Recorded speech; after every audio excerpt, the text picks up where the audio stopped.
Match reaction, Manchester United 3, Leicester 0. Webby, your reaction to that game, mate? Bit of a dour game, wasn't it? But it's a game we had to win, a game we did win. You know, Leicester are a poor team. I'm not coming on here saying that than anything else. But my main concern is the downfall weekly, week in, week out on Marcus Rashford. It's getting worse. It's getting worse, mate. And players can have the odd game off and the odd month off through injury and all that. We're talking 18, 20 months now. And I don't want him coming on here and see him at altering or whatever, running and practicing, because obviously it's not working. It's not working. It's, you know, it happens to some players, but today, jumping out of challenges, not passing the right ball when even if you didn't know anything about football, you knew where the pass should have been. I'm just concerned about the lad. I'm really concerned about him. Is it something in his mental health? What's not right? Because he doesn't seem to be enjoying anything. You know, and that should be his release on the football pitch. Be freedom, enjoy it, express yourself. You're playing for one of the biggest clubs in the world. Really enjoy it. And he's not. I know he's come off after 50 odd minutes a day, and it had to be done because. But we can't keep coming on defending him. You know, it wasn't so long ago Marcus Rashford was the first name on the England team sheet, not just Manchester United. You know, and. What do you think's got to change there, Webby? Do you think maybe the new manager coming in a bit, you know, a different figurehead, different type of coaching might actually help him, or do you not see it getting any better? I just think there's something wrong within his personal life. I hope I'm wrong.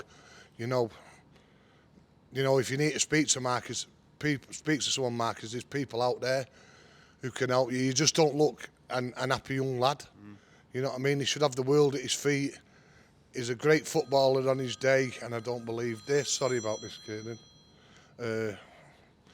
He's a great footballer on his day. We know what he can do. He's shown us what he can do over the years, but there's something not right there, mate. And, you know, I'm Webby from Salford. I'm not no brain surgeon, scientist or anything, but I can see the kid is not right, and it's horrible to see. Not just because he's a United player, because he's a human being. And you don't want to see anyone go through that. We had it with Jadon Sancho. And none of us had a clue there was anything wrong with Sancho. But you can see his expressions, in his body language, there's something not right. And it's affecting him on the football pitch. Now, Marcus Rashford, if anyone was going to ruin his record, it was Marcus Rashford, if he stayed at the club. You know, but do you not think, though, with Rashford, though, you look at the club, you look at the size of Manchester United, any player inside that football club or member of staff surely has the tools to work with to make him improve, not just on the football pitch, but whatever line of work they've got to do inside that club. So he's got everything that he can possibly access if he needs to, surely. Sometimes people don't talk. They bottle it up. Done it myself when I was poorly. Bottled it up. I'll be all right tomorrow, selling myself. I wasn't. I was dying. And I had to speak to someone because I was in a bad place. And I've not got all these amounts of money. Now, money's not everything, Kieran. Not by one means, not coming here saying because he's a multi-millionaire, he should be happy. You know, there's something not right with a lad, and it needs to get sorted, you know, before. I'm not going to say he's going to do anything stupid, not by all means, but the kid's got problems, and it's affecting his football pitch. It's affecting his life, and him getting phone calls he's seen here and he's seen there, and I can't give a monkey's chuff, you know. All I want to see is Marcus Rashford running down the wing or running through the middle, scoring goals for United. But he's not happy. Something's got to be done in the sides of this club, or the sides of any club, whether you're Rochdale FC or AC Milan. You've got to be someone in there who we can go and knock on the door and talk to because he needs to speak to someone. Yeah. Kieran, that's just my opinion. I might be wrong, but the lad doesn't seem happy in life. There was some good things though today, where some things to like celebrate, some things to cheer. It's great. Ugarte. The kid is getting a run of games.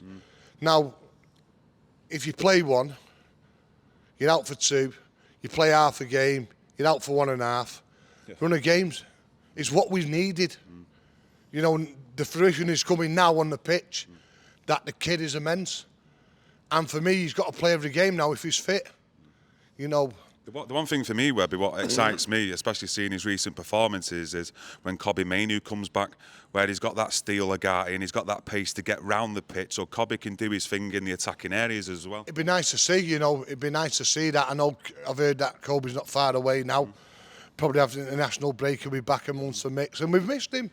You know, he's a great player. You know, what he did last year for the football club and for England was nothing but sensational. And he's had a sticky start to the season, and I'm not going to say he's been brilliant because he hasn't. But he's a kid. Kids get tired, you know. And this break's probably done him the world of good. What is it, 4, 5, 6 weeks now he's had out. Come back after international breaks. We don't have to worry about him playing for the mighty England in the next couple of weeks. Come back for the Ipswich game, which will be an hard game. Kieran McKenna, they've won at Spurs today. You know, they're up for it. You know, I'm looking forward to it. Our new manager coming in, you know, so should be a great game 2 weeks today. But you gotta, you know, you pray now he don't get injured on international duty, because he looks that person we've needed. Probably seen it since Keano's left. You know, that's how long ago it is. Someone who can play the game, play the beautiful game, and can be an honourable person as well. You know, we've been too nicey in this centre of the park, too soft-centred, teams running through us. But I tell you what, say when he put 2 of them out, and that's what we've needed. 2 of them are on the deck, and he's saying, "Referee, I've done nothing. I've just tackled him," and a pair of him was splattered. So great to see. One player who has got a smile on his face and he gets us off our seat as well is Ahmad.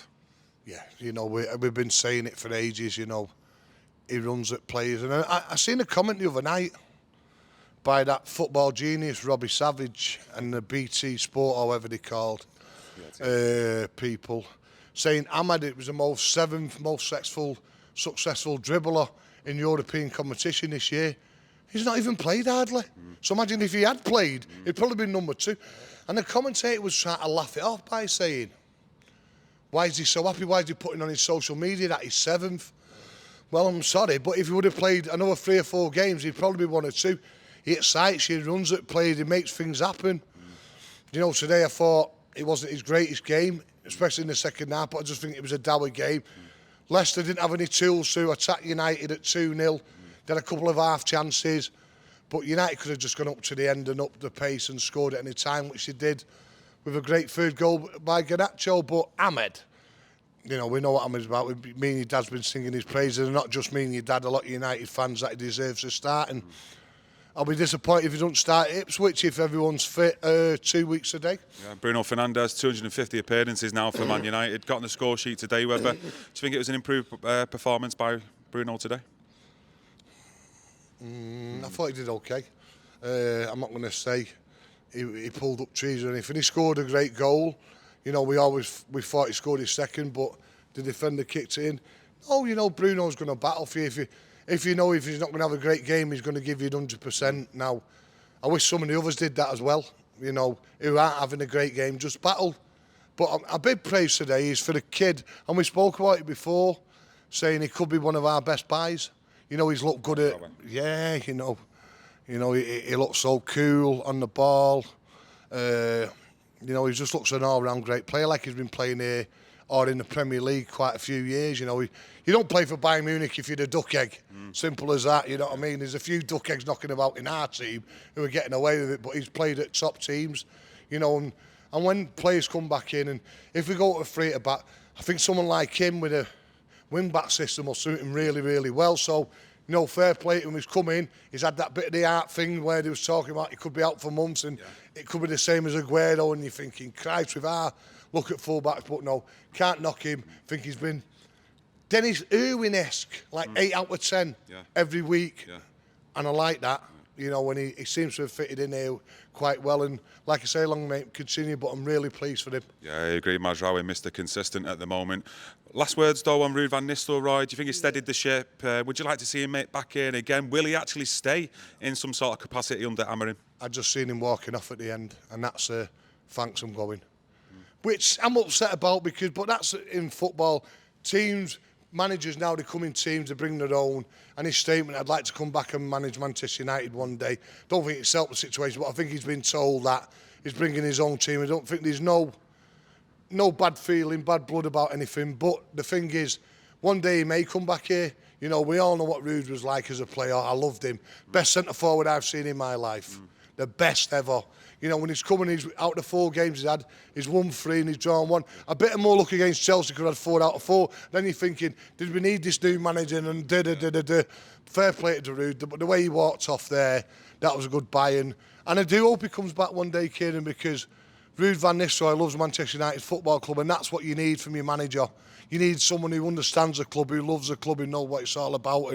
And if it is his last time Ruud's at Old Trafford, we thank him, but I think he will come back one day and manage this great club. Yeah, some top comments there today. Strong, powerful words on Marcus Rashford as well. Get your thoughts and opinions in on today's game, and don't forget to smash that like button, and we'll be back with another video on Monday. Thank you, everyone.